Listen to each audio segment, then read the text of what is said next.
SRW India வழங்கும் தொழில் முனைவோருக்கான நீர் சுத்திகரிப்பு மேலாண்மை மற்றும் மறுசுழற்சி தொடர்பான கண்காட்சி டிசம்பர் 20 முதல் 22 வரை. வானிலை ஆர்வலர் சஞ்சய் அவர்கள் இணைப்பில் இணைந்திருக்கிறார். அவர்கிட்ட பேசலாம்.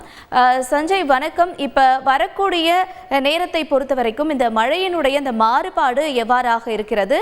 இப்ப சனி ஞாயிறு இந்த 2 நாட்களுமே மழை தீவிரமாக இருக்கும் என்று வானிலை அறிக்கை நமக்கு சொல்லியிருந்தது. அதனுடைய தகவல்கள் என்ன சஞ்சய்? எவ்வாறாக இருக்கும்?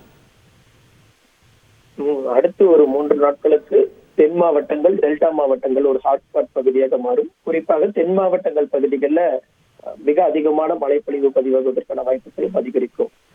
குமரிக்கு தெற்கு பகுதி, குறிப்பாக இலங்கையை ஒட்டிய பகுதிகளில் காற்று சுழற்சி நீடிக்குது. இந்த காற்று சுழற்சியின் காரணமாக வலுவான கிழக்கு திசை காற்று தென் கடலோரம் டெல்டா மாவட்டங்கள் வழியாக நுழையும் போது நமக்கு தற்போது இன்னும் வரக்கூடிய மணி நேரங்களில் டெல்டா மாவட்டங்களில் மழையின் தீவிரம் அதிகரிக்க தொடங்கும். இன்று மாலை இரவு தென் மாவட்டங்கள், குறிப்பாக தூத்துக்குடி, திருநெல்வேலி, தென்காசி, கன்னியாகுமரி, ராமநாதபுரம் இந்த மாவட்டங்கள் பகுதிகளிலும் இன்று ஒரு 9 மணிக்கு மேல பாத்தீங்கன்னா டெல்டா மாவட்டங்கள் திருவாரூர், தஞ்சாவூர், நாகை இந்த மாவட்டங்கள்ல கனமழையுடைய தீவிரம் அதிகரிக்க தொடங்கும்.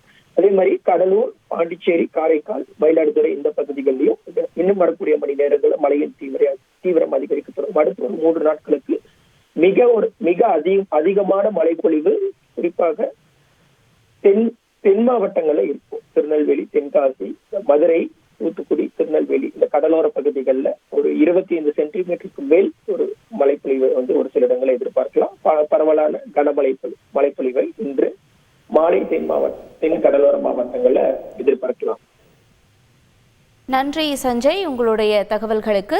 SRW இந்தியா வழங்கும் தொழில் முனைவோருக்கான நீர் சுத்திகரிப்பு மேலாண்மை மற்றும் மறுசுழற்சி தொடர்பான கண்காட்சி டிசம்பர் 20 முதல் 22 வரை.